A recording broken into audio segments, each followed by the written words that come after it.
Bismillahirrahmanirrahim. Assalamualaikum warahmatullahi wabarakatuh.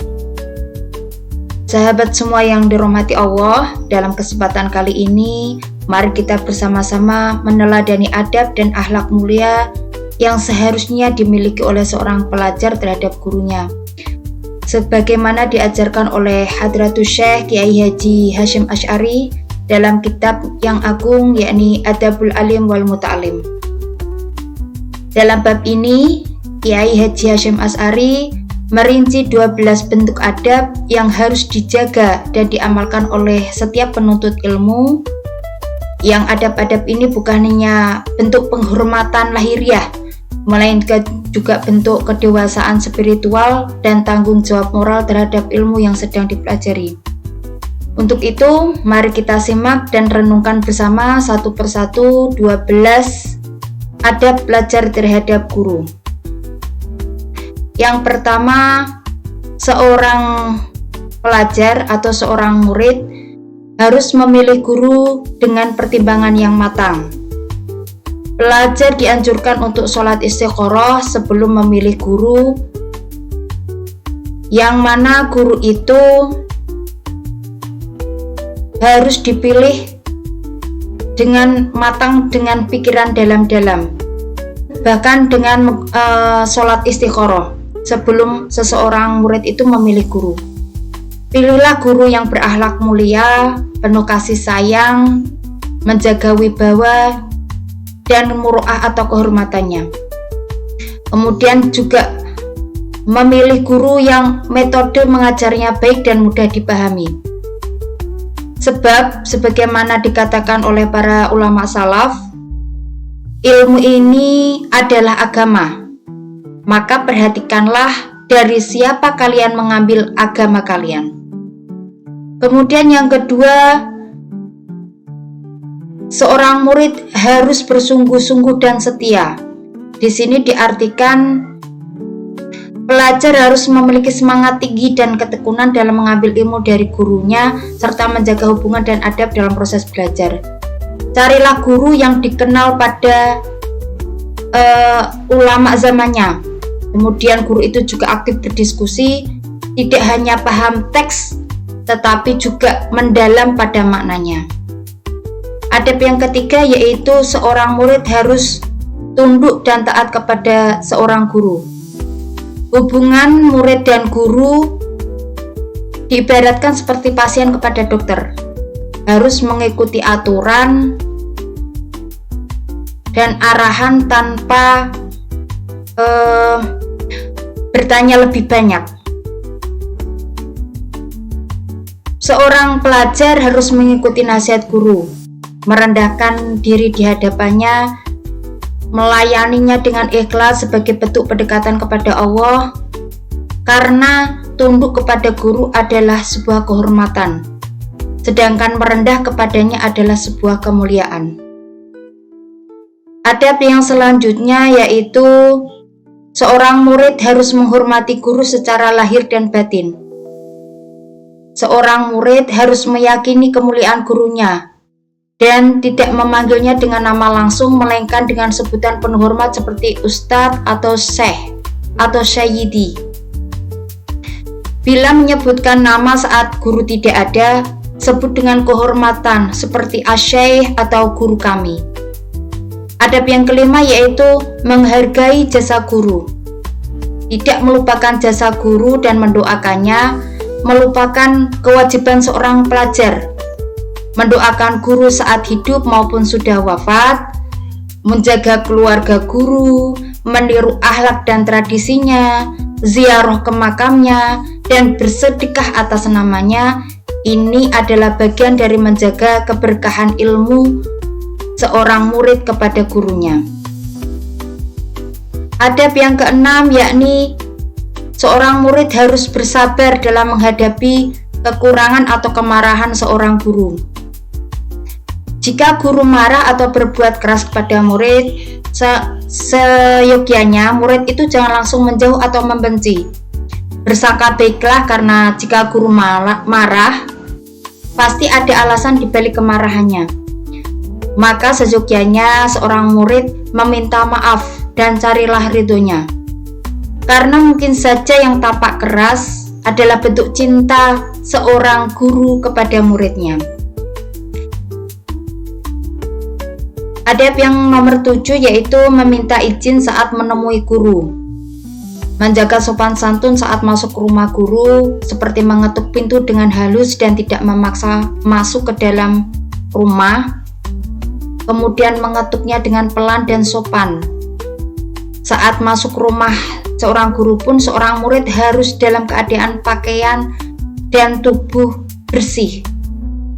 Jangan berbicara secara langsung kalau guru sedang sholat, zikir, atau sedang berbincang dengan yang lainnya. Kemudian adab yang ke-8 yaitu menjaga sikap tubuh saat di hadapan guru.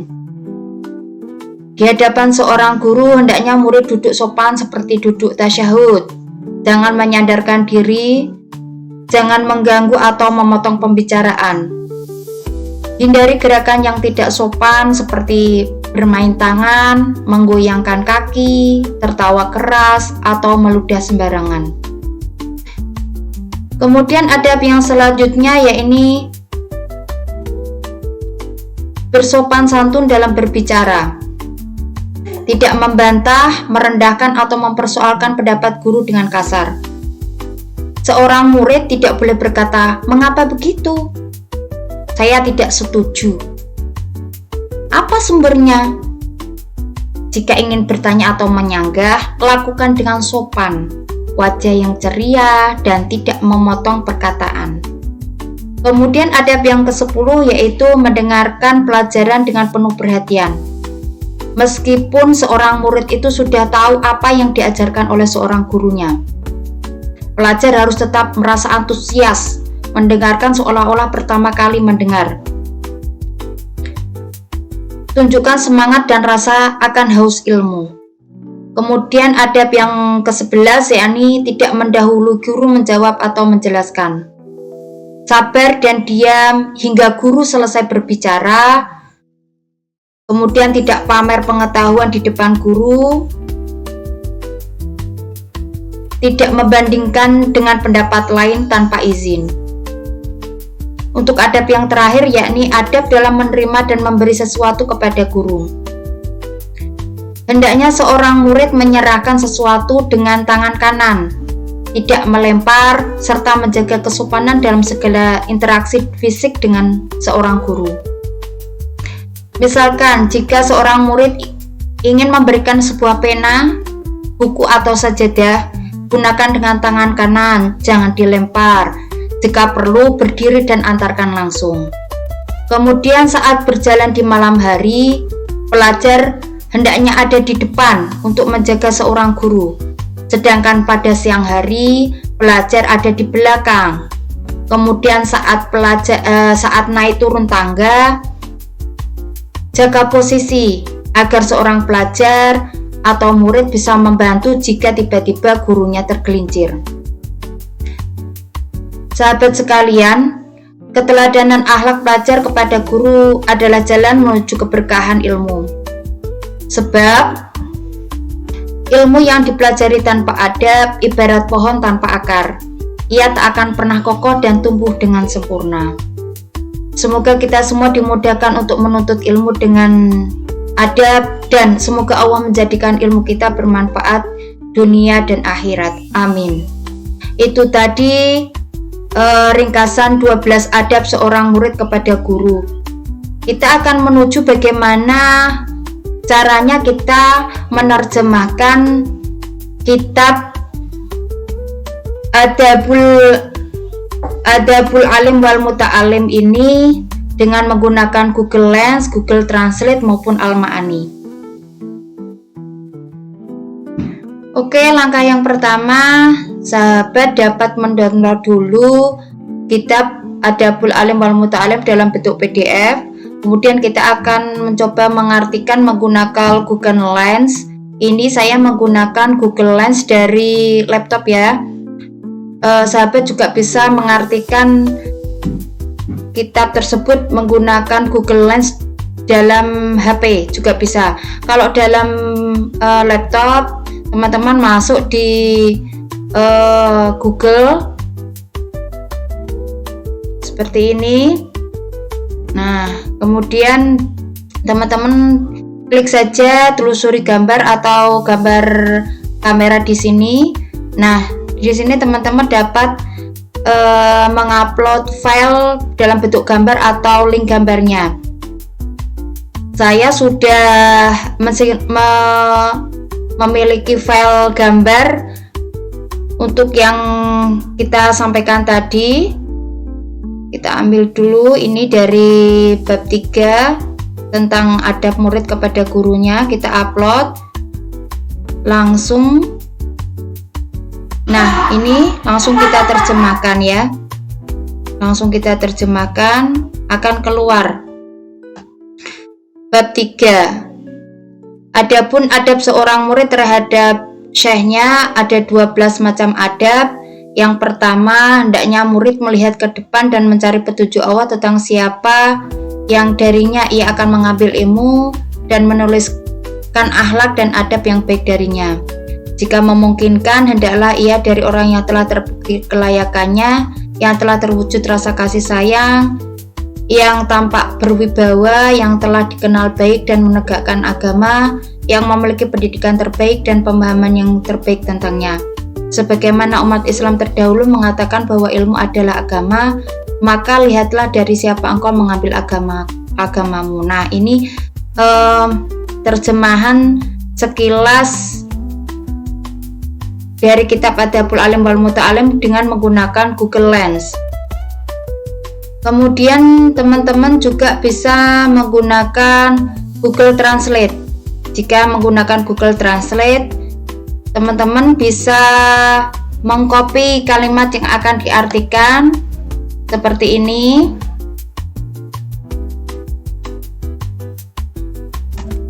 Atau teman-teman juga bisa langsung mengetik jika teman-teman semua lancar dalam menggunakan keyboard untuk mengetik bahasa Arab ya. Nah, di sinilah saya langsung copy dari kitab Adabul Alim wal Muta'alim. Ini langsung keluar artinya tentang adab seorang murid dengan syekhnya yang meliputi 12 macam adab. Hal pertama yang harus dilakukan oleh seorang murid adalah mempertimbangkan dan mencari petunjuk Allah tentang siapa yang dapat ia pelajari dan darinya ia dapat memperoleh akhlak dan budi pekerti yang baik. Jika memungkinkan, hendaklah ia belajar dari seseorang yang telah terbukti kelayakannya, yang telah menunjukkan rasa kasih sayang, yang telah tampak kewibawaannya, dan yang telah dikenal kejujurannya. Hal ini lebih baik sebagaimana ulama salaf berkata, ilmu ini adalah agama dan cara terbaik untuk memahaminya adalah dengan mempertimbangkan dan mencari petunjuk Allah. Dengan mempertimbangkan dan mencari petunjuk Allah, engkaulah akan mempelajari agamamu. Dari terjemahan Google Lens dan Google Translate memang dimudahkan dalam menerjemahkan dalam satu kalimat langsung ya, dalam satu paragraf langsung bisa diterjemahkan secara langsung. Namun jika dilihat penerjemahan Google Lens tadi lebih bersifat seperti masih awur-awuran. Kita harus mencerna lagi. Jika Google Translate sudah terstruktur, namun kita tetap juga harus memperkuat terjemahan ini dengan menggunakan kamus seperti Al-Munawwir atau Al-Ma'ani.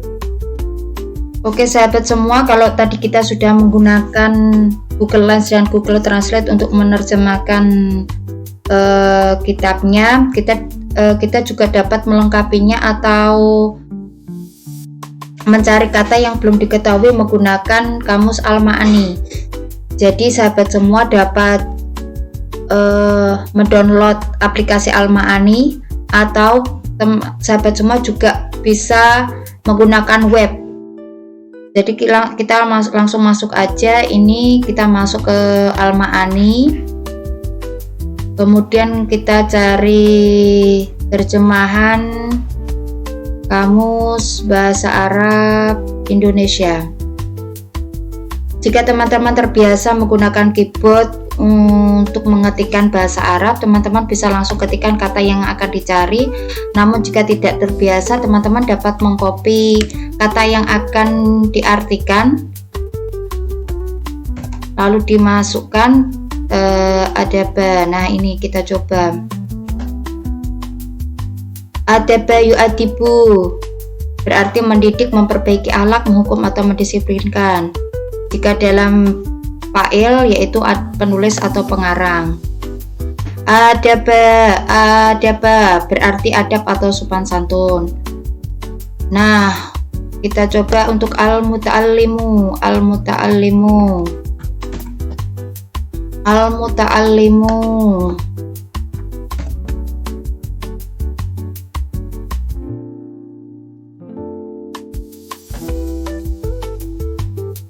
Allama yu'allimu mengetahui atau mempelajari. Ta'allama ya ta'allamu belajar atau mempelajari, ya. Nah, kemudian ma'a itu bersama. Syaihihi kalau dalam arti umum itu biasanya berarti syekh atau guru. Kita coba saja jika kita masukkan ke kamus Al-Ma'ani, syaihihi akan berarti menjadi tua, tambah tua, atau bisa diartikan orang yang dituakan. Wafihi ini kembali lagi kepada adabul muta'alim, kepada gurunya tadi. Isna asyara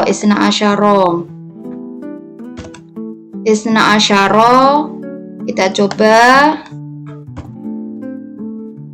Isna asyara berarti 12, teman-teman. Kemudian untuk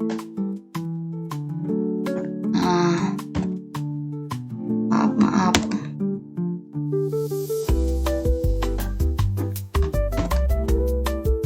Oke, belum ini ya. Teman-teman bisa menggunakan keyboard bahasa Arabnya. Karena saya tidak terbiasa, saya copy paste ini, teman-teman. Oh, nah ini kesalahannya ini. Oke, yang terakhir kita tuh coba nu'an.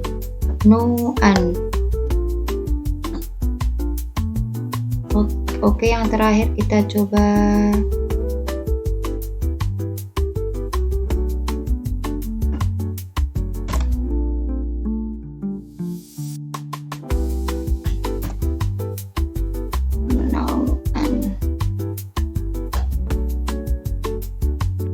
nau'an bisa berarti sedikit banyak, kurang lebih, atau bisa diartikan bervariasi atau bermacam-macam. Jadi dari arti dari kitab Adabul Alim wal Muta'alim ini artinya yang pertama ini adalah bab 3 fi adabil muta'alim, di dalam adab seorang pelajar, ma'asyaihihi dapat diartikan kepada gurunya atau syekhnya. Wafihi ini kembali lagi ke adab pelajar tadi kepada gurunya.